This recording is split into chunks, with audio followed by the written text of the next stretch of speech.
तो आज का जो हमारा नया टॉपिक है that is law of demand. तो demand chapter basically interesting topic है, इजी है और इसका यूसेज आगे वाले चैप्टर्स के अंदर भी आता है। स्पेशली जब हम मार्केट की बात करेंगे तो वहां पर डिमांड एंड सप्लाई दोनों का यूसेज रहता है। तो डिमांड चैप्टर एग्जाम में कुछ क्वेश्चन इसमें से भी आते हैं। तो ये बेसिकली हमारा पूरा एक कंप्लीट यूनिट है। Utility, indifference curve, demand as well as supply, ये मिलके पूरा एक कंप्लीट यूनिट बनता है। तो अभी तक हमने कवर किया है यूटिलिटी एंड इंडिफरेंस कर्व। आज हम मेनली कवर करेंगे हमारा डिमांड। सो डिमांड का मतलब क्या होता है, सबसे पहले इसका बेसिक मीनिंग क्या है। तो डिमांड, जब भी हम ये वर्ड सुनते हैं तो हमारे मन में क्या आता है, हमारी विशेस, कि हमारे मन में क्या इच्छा है, उसको हम क्या बोल देते हैं, डिमांड।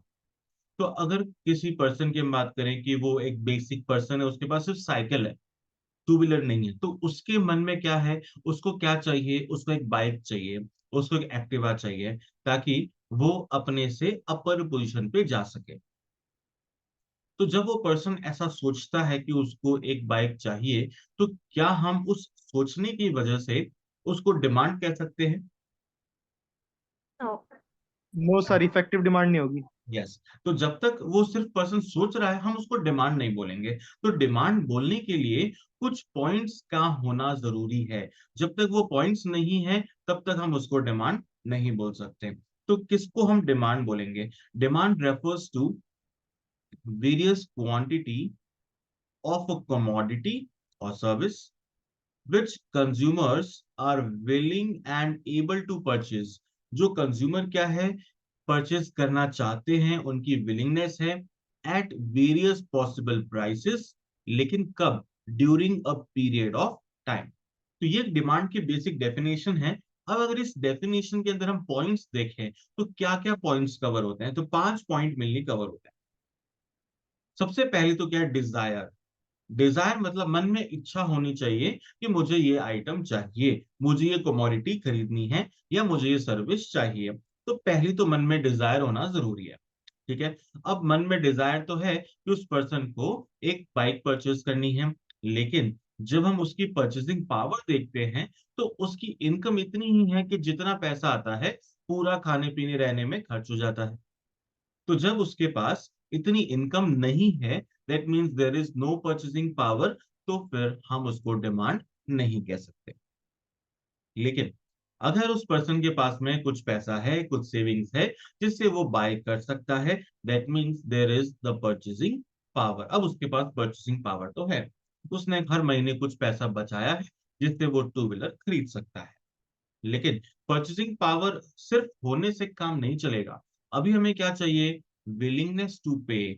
उस आइटम के लिए पेमेंट करने की इच्छा जरूरी है, कि हमको लगता है हमने इतनी मुश्किल से पैसा बचाया है और उस सारे पैसे को हम बाइक में हम स्पेंड नहीं करना चाहते हैं, तो हमारी पे करने की इच्छा नहीं है। तो अगर पे करने की इच्छा नहीं है तो भी हम उसको डिमांड नहीं कह सकते। अब मान लो वो पर्सन सोचता है चलो हम पे भी कर देंगे, तो पे कितना करना है ये पता होना जरूरी है। सिर्फ पेमेंट कर देंगे ऐसे कहने से काम नहीं चलेगा, तुम्हें पता होना चाहिए उस कमोडिटी की प्राइस कितनी है। कि पता लगा बाइक 80,000 की है, तो जैसी प्राइस सुनते हैं कुछ लोग तो वो अपनी विलिंगनेस को छोड़ देते हैं, विलिंगनेस को सेक्रीफाइस कर देते हैं कि 80,000 तो हम स्पेंड नहीं कर सकते। तो जैसी प्राइस पे क्लैरिटी मिली कि हाँ price is okay, next point आता है टाइम, कि कब खरीदना है। अगर हमारे पास अभी कुछ समय में ही परचेज करना है, आज परचेज करना है, दो चार टाइम महीनों में परचेज करना है, तो फिर हम उसको यहाँ पे इंक्लूड करेंगे। ऐसा नहीं कि हम 5 साल बाद खरीदेंगे, तो फिर हम उसको डिमांड में इंक्लूड नहीं कर सकते। तो ये हमारे बेसिक पॉइंट्स हो गए फॉर डिमांड। तो एक बार फिर से डेफिनेशन को रीड करते हैं। Demand refers to various quantities of a commodity, एक कमोडिटी की अलग अलग quantity, which consumer is willing and able to purchase, जो कंज्यूमर परचेज करने की विलिंगनेस है उसके पास, at various possible prices during a period of time। तो बहुत सारी कमोडिटी ऐसी होती है जो हम एक से ज्यादा परचेज करते हैं, मल्टीपल परचेज करते हैं, तो वहां पर हम कितना पैसा पे करने को रेडी हैं, तो वो सारी चीजें भी इसमें इंक्लूड हो जाती है। तो अगर कोई भी एलिमेंट एब्सेंट है तो हम उसको डिमांड नहीं कह सकते हैं। तो ऐसे बहुत सारे फैक्टर्स हैं जो डिमांड को अफेक्ट करते हैं। तो कौन कौन से ऐसे फैक्टर्स हैं जो डिमांड को अफेक्ट करते हैं, ये हमारा सबसे मेन पॉइंट यहाँ से शुरू होता है, बिकॉज यहाँ से अब क्वेश्चंस बनना चालू हो जाते हैं। तो फैक्टर्स अफेक्टिंग डिमांड या फिर डिटर्मिनेंट्स ऑफ डिमांड। तो सबसे पहला फैक्टर क्या है? Price of the commodity. अब प्राइस कैसे अफेक्ट करती है डिमांड को? Anyone? Sir Sir, if sir. price is increasing, the demand will be decreasing. Okay अगर कोई कमोडिटी की प्राइस बढ़ने लगती है तो हम उसकी डिमांड को क्या करते हैं? डिक्रीज कर देते हैं। If price increases then quantity demanded decreases. तो देयर इज इनवर्स रिलेशनशिप। तो इनवर्स रिलेशनशिप होता है। अच्छा, यहाँ पे एक एक्सेप्शन है, मतलब एक अजम्पशन है बेसिकली, वो हमेशा हमें साथ लेके चलनी है। और वो अजम्पशन क्या है? Other factors remaining constant.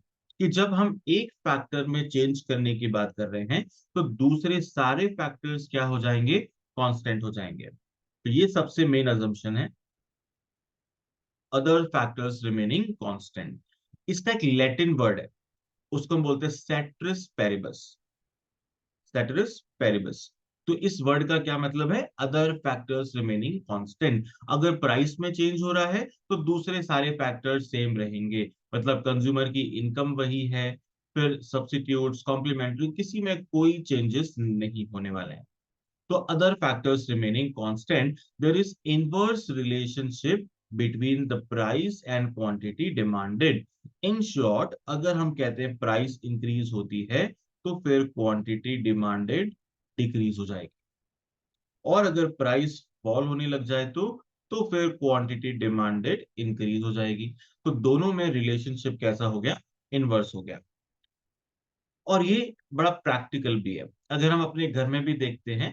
तो जैसे कई बार आप मार्केट में जाते हैं कोई चीज परचेज करने के लिए, फॉर एग्जाम्पल आप फ्रूट्स लेने के लिए भी चले गए। अब जैसे हम फ्रूट्स लेने चले गए, हमने मन में सोचा कि एप्पल परचेज करके लाएंगे, और हमारे मन में प्राइस क्या था? 100 रुपीज पर केजी। ये एप्पल का प्राइस है।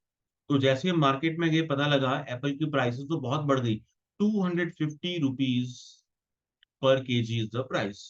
अब हमने सोचा था 100 रुपए, 125 रुपए, 150 रुपए, बट यहाँ पे तो 250, 250 रुपीज प्राइस बढ़ गई। तो जैसे ही इतनी प्राइस हो गई तो हम क्या करते हैं? चलो एप्पल अगर लेनी है तो चलो ले लेते हैं, बट प्राइस ज्यादा होने की वजह से हम उसकी क्वांटिटी कम खरीदते हैं। 2 किलो परचेस करना था, अभी हम आधा किलो ही लेके आए।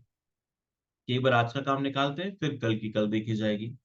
तो जब किसी की प्राइस बढ़ती है तो हम उसकी डिमांड कम कर देते हैं। This is point number 1। Clear है point first? Yes, sir. Okay. Now point number 2, price of related commodities. ऐसी कमोडिटीज जो रिलेटेड है। अब रिलेटेड कमोडिटीज को हम टू पार्ट्स में डिवाइड करते हैं। एक तो है complementary, complementary goods, and other one is substitute goods, also known as competitive goods. तो रिलेटेड को हमने टू पार्ट्स में डिवाइड कर दिया। पहला तो है आपका कॉम्प्लीमेंट्री गुड्स। तो कॉम्प्लीमेंट्री का मतलब क्या होता है? किसको बोलते हैं? Simultaneously commodity. Yes, Goes together. Yes, those commodities which are consumed together, जिसको हम साइमल्टेनियसली काम में लेते हैं, जिनको यूज हमें साथ साथ में करना रहता है, उसको हम बोलते हैं कॉम्प्लीमेंट्री गुड्स। अब इसके बहुत सारे एग्जाम्पल हैं, जैसे mobile and sim, car and car का फ्यूल, फिर पेन एंड पेन के लिए ink. All these are consume together. तो जब इनको साथ में काम में लेते हैं तो क्या फर्क पड़ता है? अगर मान लो कार, यहाँ पे कार की प्राइस बढ़ जाती है तो इसका फ्यूल की डिमांड पे क्या इफेक्ट आएगा? Sir, demand will fall for the demand petrol. Will fall. Because तो फ्यूल की जो डिमांड है ये फॉल हो जाएगी। मतलब फ्यूल की प्राइस में तो कोई चेंज हुआ ही नहीं, फ्यूल की प्राइस तो एज इट इज है, लेकिन क्योंकि कार महंगी हो गई तो अब लोग कार कम परचेज करेंगे। कार कम परचेज करेंगे तो फ्यूल की रिक्वायरमेंट कम हो जाएगी, so demand of fuel will decrease. तो दोनों में रिलेशनशिप कैसा हो गया? Inverse relationship. तो हम यहाँ पे क्या बोल रहे हैं? इफ एक्स की प्राइस इंक्रीज होती है तो फिर वाई की डिमांड डिक्रीज हो जाती है। तो there is inverse relationship, x की प्राइस इंक्रीज, वाई की डिमांड डिक्रीज। तो दोनों में रिलेशन कैसा हो गया है हमारे पास? Inverse relationship. बस ध्यान कर रखना है कमोडिटीज दोनों अलग अलग है, और वो अलग अलग कैसी है? Complementary goods. तो उस पर डायरेक्ट क्वेश्चन कई बार बनता है कि in case of complementary goods what kind of relation is there? Inverse relation या फिर डायरेक्ट रिलेशन? तो आपको क्या सेलेक्ट करना है? Inverse relation. सिमिलरली अगर गुड्स आपके पास सब्स्टिट्यूट है तो क्या फर्क पड़ेगा? सर प्राइस ऑफ अगर एक्स बढ़ेगा तो डिमांड फॉर वाई बढ़ जाएगा सर। यस। तो सब्स्टिट्यूट का मतलब होता है those goods which are use in place of one another, जो एक दूसरे की प्लेस पे काम में आते हैं। जैसे हमने कल भी एक एग्जांपल लिया था, पेप्सी एंड कोक। कोक नहीं है तो पेप्सी ले आओ, पेप्सी नहीं है तो मिरिंडा ले आओ। तो दीज गुड्स आर सब्स्टिट्यूट, जो एक दूसरे की जगह पे काम में आ रहे हैं। टी एंड कॉफी एक दूसरे की प्लेस पे हम काम में ले लेते हैं। स्कूटर एंड मोटरसाइकिल, तो ऐसे बहुत सारे हमारे पास एग्जाम्पल हैं जो हम क्या करते हैं? एक दूसरे की प्लेस पे काम में लेते हैं। जैसे कि सैंडविच एंड बर्गर। तो ये सारे के सारे एग्जाम्पल हुए किसके? सब्स्टिट्यूट गुड्स के। अब इसमें फर्क क्या पड़ता है?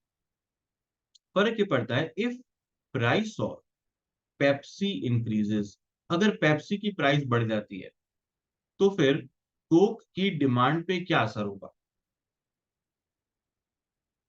सर बढ़ जाएगा डिमांड। सर बढ़ जाएगी। डिमांड बढ़ जाएगी। यस, दैट मीन्स कोक की प्राइस में तो कोई चेंज हुआ ही नहीं, बट फिर भी कोक की डिमांड बढ़ गई। तो इसका रीजन क्या है? सब्स्टिट्यूट गुड्स महंगे हो गए। तो जब सब्स्टिट्यूट गुड्स महंगे हो गए तो कंज्यूमर उसके सब्स्टिट्यूट्स पे शिफ्ट होने लग गए। तो जो लोग पहले पेप्सी कंज्यूम कर रहे थे अब वो पेप्सी को छोड़ के कोक पे शिफ्ट हो जाएंगे, बिकॉज पेप्सी अब महंगी हो गई है। तो it is better to shift on substitutes. और ये भी चीज प्रैक्टिकल है, हम हमेशा इन चीजों का ध्यान रखते ही रखते हैं कि मार्केट में हम बहुत तरह की मान लो ऑयल आते हैं जो हम घर में काम में लेते हैं। अब हमें लगता है एक ब्रांड का ऑयल जो है वो ज्यादा महंगा हो गया, तो हम उसको छोड़ के दूसरे पे शिफ्ट हो जाएंगे। तो ऑलवेज हम हर जगह पे ऐसा करते हैं। चाहे हम मार्केट से राइस भी परचेज करके लाते हैं तो राइस भी बहुत सारी वैरायटी की, बहुत सारी ब्रांड्स के आते हैं। एक पर्टिकुलर ब्रांड हम रेगुलरली यूज करते हैं, उसने प्राइसेस बढ़ा दी तो हम शिफ्ट कर लेंगे। Similarly red label, red label जो चाय की पत्ती आती है, टी लीव्स आते हैं, उसने अपनी प्राइस बढ़ा दी।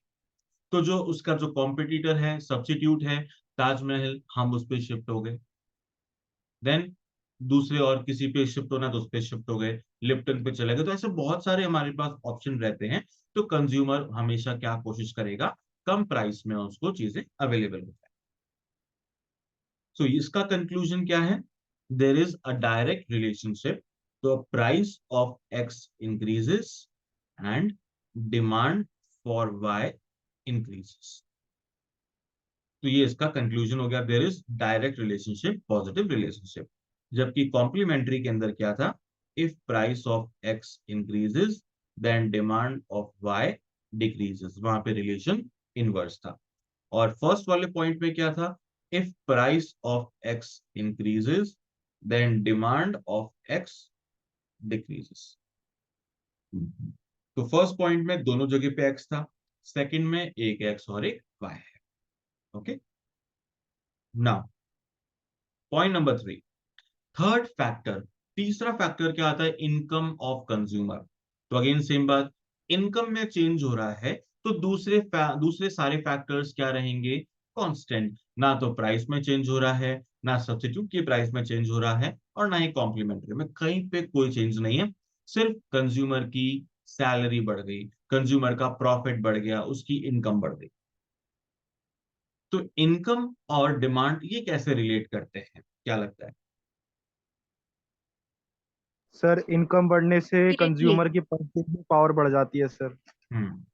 और यस। सर उसके वजह से वो पहले की बजाय इस बार ज्यादा कमोडिटी खरीद सकता है। यस। तो जैसे जैसे हम कहते हैं कंज्यूमर की इनकम बढ़ती है, तो कंज्यूमर क्या करता है नॉर्मली, अपनी डिमांड इंक्रीज कर देता है, डिमांड बढ़ा देता है। इनकम बढ़ती है तो साथ में डिमांड बढ़ जाती है। तो एक पर्सन है जिसकी सैलरी थी पहले 30,000 रुपीज पर मंथ, और वो क्या करता है, उसको कपड़ों का बहुत शौक है, तो वो 3 टी शर्ट हर बार परचेज कर लेता था। लेकिन अब उसकी सैलरी बढ़ करके 50,000 हो गई, तो अब वो क्या करेगा, पहले से ज्यादा टी शर्ट परचेज कर पाएगा।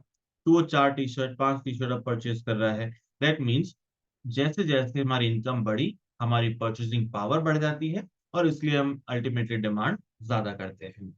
लेकिन क्या हमेशा ऐसा होता है इनकम के अंदर? No sir. No. No sir. Yes, there are always different different cases. कैसे? कि वो गुड्स कैसा है, हम किस टाइप के गुड्स की बात कर रहे हैं।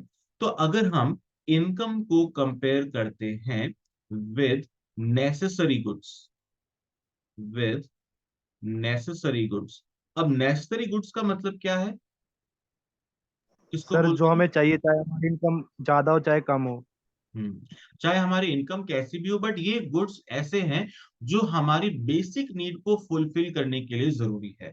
कि बेसिक फूड क्लोथिंग शेल्टर, इतना तो हर किसी को चाहिए, इतना तो हर किसी को चाहिए। तो ये बेसिक जो नीड्स है उसकी हम बात कर रहे हैं। तो जैसे जैसे इनकम बढ़ती है, तो इनकम बढ़ती है, तो वैसे वैसे क्या उसी प्रपोर्शन में नेसेसरी गुड्स की डिमांड बढ़ेगी? नो, बिल्कुल भी नो जरूरी सर। नहीं है। जैसे अगर हम कहते हैं किसी पर्सन की इनकम, फिर से वही, कि पहले वो पर्सन मान लो 10,000 कमाता था, 10,000 उसकी अर्निंग थी, और वो 3 चपाती कंज्यूम कर रहा था। ओके। अब उस पर्सन की सैलरी हो गई 20,000, तो अब वो कितनी चपाती कंज्यूम करेगा? 3 3 चपाती। या जितना 4। पहले करता था। क्योंकि बेसिक जो उसकी नीड है वो तो वैसी ही रहेगी। उसके अंदर ऐसा नहीं कि इनकम बढ़ने से अब उसकी डाइट डबल हो गया, वो 6 चपाती कंज्यूम करेगा। तो हमें ऐसा प्रोपोर्शनेट यूज नहीं करना है कि हम मान लो रेशियो प्रोपोर्शन को अप्लाई कर दें, एंड 3 की जगह पे हमने लिख दिया 6। तो यहाँ पे वो नहीं करेंगे हम।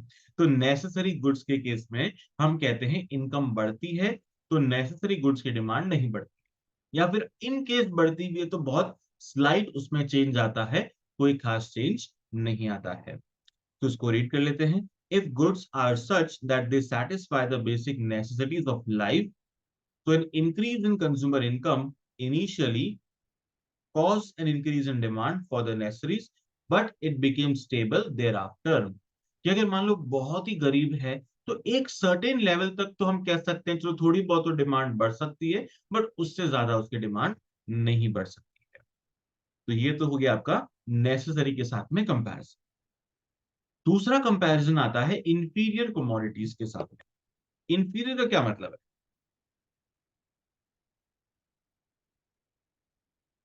किसको बोलते नॉर्मल इनकम गुड्स जो बढ़ने से होते हैं। जिसका डिमांड घटता है। Low quality goods. हैं? यस। तो poor quality goods, low quality goods, that means sir हम इस तरह इंटीरियर से। का हम पुअर हम्म, पुअर तो नहीं कह सकते सर, पुअर क्वालिटी तो नहीं कह सकते।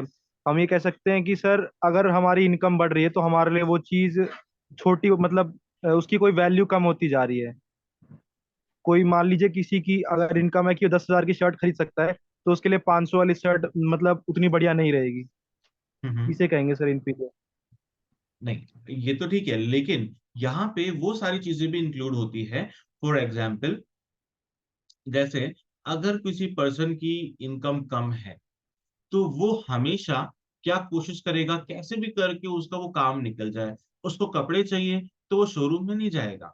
अब अगर एक पर्सन की सैलरी आज के जमाने में 10,000 रुपए है, तो क्या वो शोरूम में जाके शर्ट परचेज करेगा? क्या शोरूम में जाएगा तो कम से कम 1,000 रुपए का शर्ट तो आएगा आएगा मिनिमम। लेकिन वो अफोर्ड नहीं कर सकता, तो ऐसे केस में वो क्या करेगा, ऐसे मार्केट में जाएगा जहां पे 50 रुपए 100 रुपए में शर्ट मिलते हैं। आज की डेट में भी ऐसा मार्केट है जहां पे आपको शर्ट मिल जाएगा 50 रुपए के अंदर भी, 100 रुपए के अंदर भी। हर सिटी में ऐसे मार्केट होता है। तो इसका मतलब वो ऐसे प्रोडक्ट्स हैं जिनकी क्वालिटी पुअर है, वो इतने सस्ते क्यों हैं?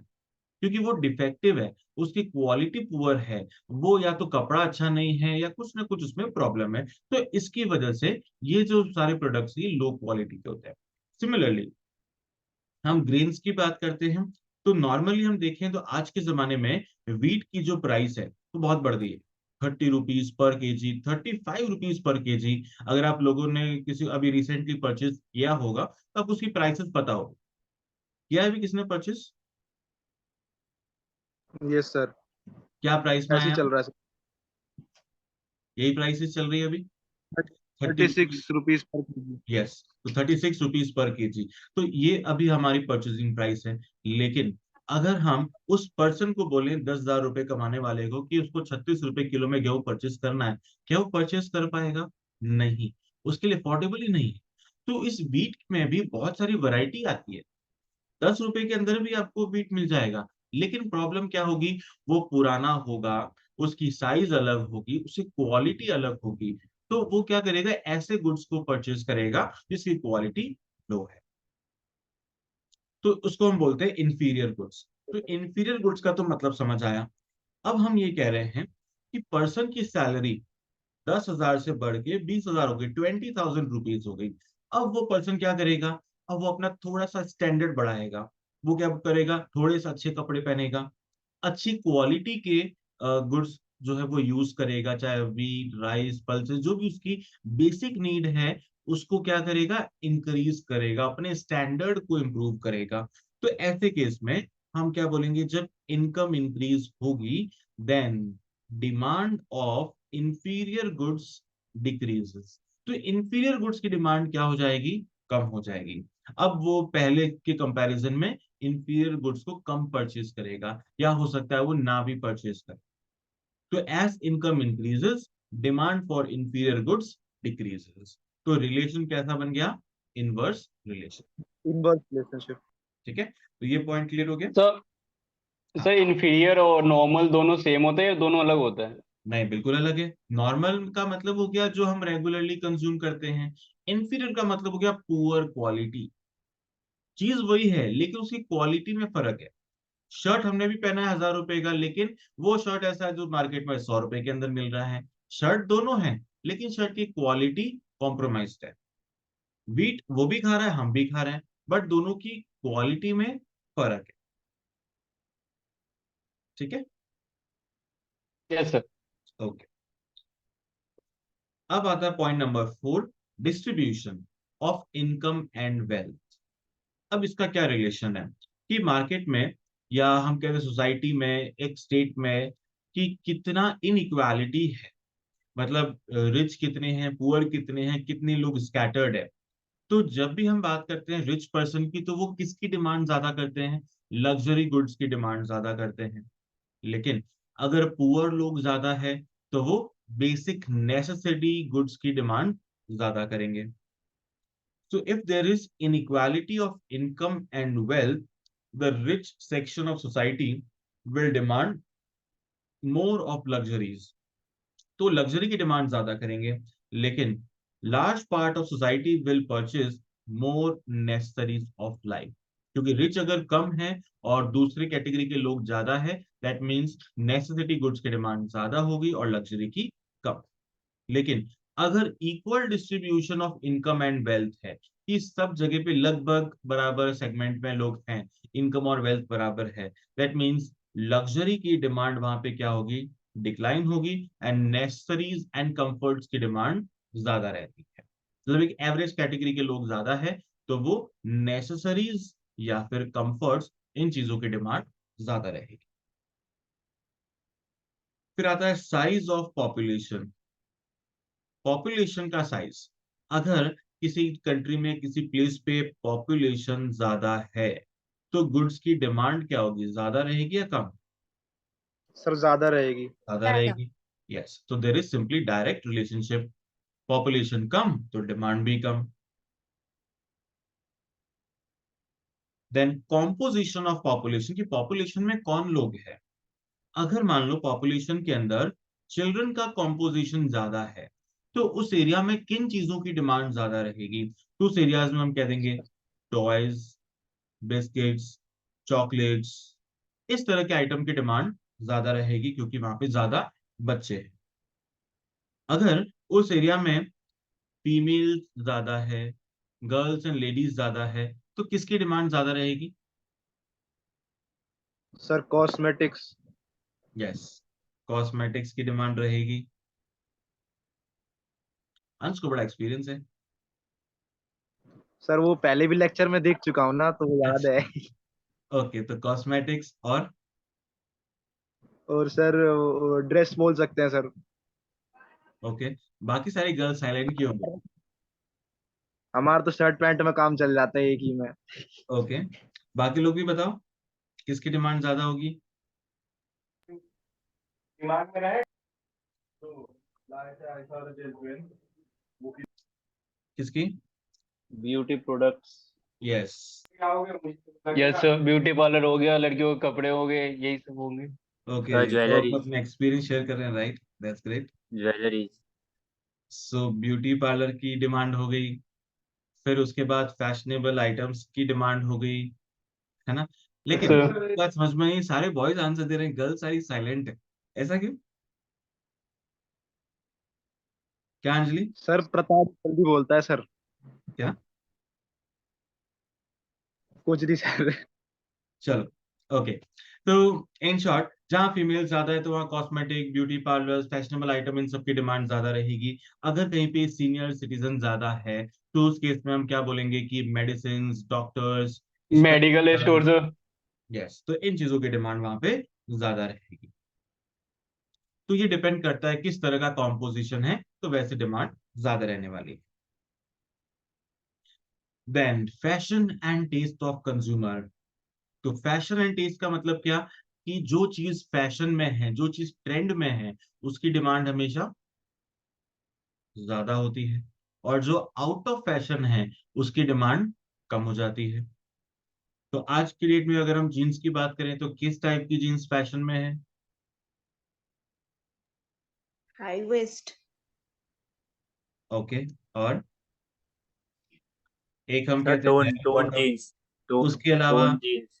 उसके अलावा बीच में स्ट्रेचेबल। रग्ड पैचेस और आजकल ऐसी बनी आती है।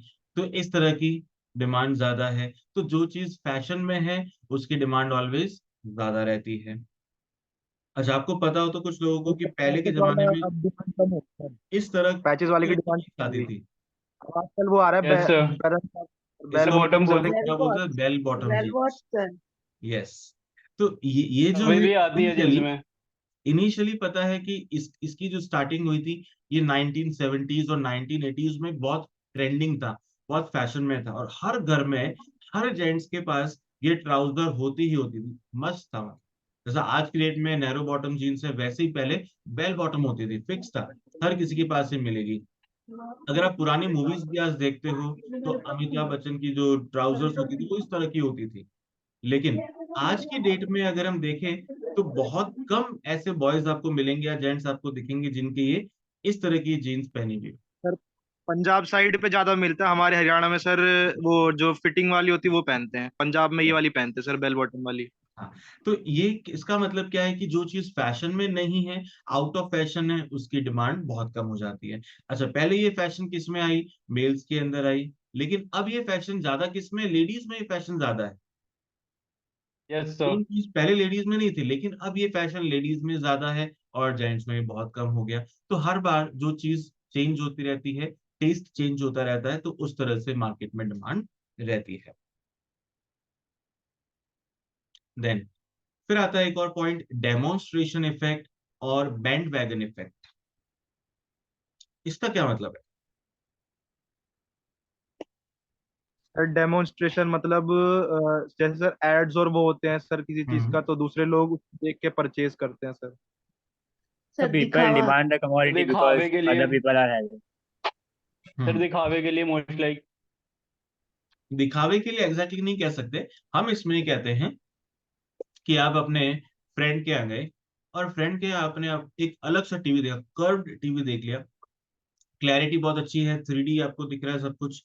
अब जैसे आपने देखा आपको बड़ा अच्छा लगा, तो अब आपने क्या किया, घर पे आके बोला मेरे को तो ये चाहिए और परचेज कर लिया। दैट मीन्स जब तक हम उस फ्रेंड के यहाँ नहीं गए हमें उसके बारे में पता ही नहीं था, तो हमारे माइंड में उसकी डिमांड नहीं थी, डिजायर नहीं थी। लेकिन जैसे ही हमने देखा, उसके बाद से हमारे माइंड में आ गया और फिर हमने परचेज कर लिया। दैट मीन्स देखने की वजह से या किसी ने किस चीज की तारीफ कर दी, उस वजह से हमने ये परचेज कर लिया। तो उसको हम बोलते हैं डेमोन्स्ट्रेशन इफेक्ट या फिर बैंड वैगन इफेक्ट। सर एक बार वो क्रिस्टियानो रोनाल्डो ने सर एक बार वो कोक साइड करी थी, तो उसे भी डेमोन्स्ट्रेशन कहेंगे सर, हाँ, मतलब कि मतलब यूज ये ना सारी करें। चीजें उसमें कवर हो सकती है। जो चीज हमने देखने से अट्रैक्ट होगी, तो वो उसके अंदर कवर हो सकती है। इवन जो आपने कहा दिखावे के लिए, वो वाला पॉइंट भी इसमें इंक्लूड हो सकता है कि कुछ चीजें हम क्या करते हैं, शो करने के लिए ही परचेज कर लेते हैं। जैसे कुछ प्लेसेस पे क्या होता है कि वो घर में लिकर कंज्यूम नहीं करते हैं, बट उनको एक स्टैंडर्ड माना जाता है, तो वो 2 बॉटल खरीद के घर में रख देते हैं कि उनके घर में 2 बॉटल पड़ी है, भरी पड़ी है। लेकिन वो किसके लिए है? दिखावे के लिए, शो करने के लिए है, कि उनको ऐसा लगता है कि सोसाइटी में उनका स्टैंडर्ड बढ़ता है, या कोई भी आता है उनको सिर्फ ऑफर करते हैं, पिलाते नहीं है। तो कई बार कुछ लोग ऐसा भी करते हैं। पंजाब साइड में शायद ऐसा ज्यादा होता है, बाकी जगह पे कम होता हो, या किसी और एरिया में भी ऐसा हो सकता है। तो it varies from place to place. तो कुछ लोग सिर्फ दिखाने के लिए ऐसा करते हैं। Then seasonal condition. तो सीजन के अकॉर्डिंग क्या होता है, चीजों की डिमांड कम ज्यादा होती है। जैसे अगर विंटर का सीजन है, तो किसकी डिमांड ज्यादा होगी? वुलन क्लोथ्स की। Woolen clothes. वुलन क्लोथ्स की डिमांड ज्यादा होगी। उसके अलावा हॉट ड्रिंक्स, सूप्स, इन सब की डिमांड ज्यादा रहती है। समर आ गया, तो समर के अंदर किसकी डिमांड ज्यादा रहती है? T shirt. कॉटन क्लोथ्स, इसकी डिमांड ज्यादा रहेगी। और Cold drink, ice cream. Cold drinks, ice cream, इन सब की डिमांड ज्यादा रहती है। रेनी सीजन अगर है तो umbrella. Umbrellas, raincoats. Umbrellas, raincoats, इनकी डिमांड ज्यादा रहती है। और जोधपुर में हम बात करते हैं तो यहाँ मिर्ची बड़ा बड़ा बिकता है, मिर्ची बड़ा की डिमांड ज्यादा रहती है। हर एरिया में ऐसा होता होगा, जब बारिश का मौसम होता है तो क्या करते हैं, कुछ फ्राइड आइटम जो होते हैं ना, उसकी डिमांड एकदम से बढ़ जाती है। तो हर सीजन में अपना अपना इफेक्ट होता है। तो ये हो गया सीजनल कंडीशन। फिर आता है next, availability of credit facilities. इसका क्या मतलब है, इसका क्या इफेक्ट सर होगा? पे हम सर, परचेस करते हैं सर किसी चीज को सर। उधारी में परचेस। सर अगर लोन कम रेट पे मिल रहा है तो फिर लोन ज्यादा लेंगे लोग। यस। तो पहले क्या होता था कि मार्केट में गुड्स थे, आज भी गुड्स अवेलेबल है, लेकिन पहले इतनी ज्यादा फैसिलिटी नहीं होती थी लोन की, क्रेडिट कार्ड की, ये सब कुछ नहीं था। तो जब ये नहीं था, तो मार्केट में गुड्स की डिमांड बहुत कम हुआ करती थी। बट आज के डेट में क्या हो गया, इजीली लोन मिल जाता है, किसी को भी लोन चाहिए। Mobile loan, TV loan, AC loan, two wheeler loan, हर किसी को इजीली ये लोन अवेलेबल हो गए। तो ये लोन अवेलेबल क्रेडिट होने कार्ड। की वजह से इन सब की डिमांड क्या है, बहुत ज्यादा इंक्रीज हो गई। And same is with credit card. एक बार आपने वो ले लिया क्रेडिट कार्ड, आपको जो इच्छा है वो ऑन क्रेडिट परचेज कर सकते हो, उसको ईएमआई में कन्वर्ट कर सकते हो। तो ये सारी फैसिलिटीज हर किसी के पास आज के रेट में अवेलेबल हो गई।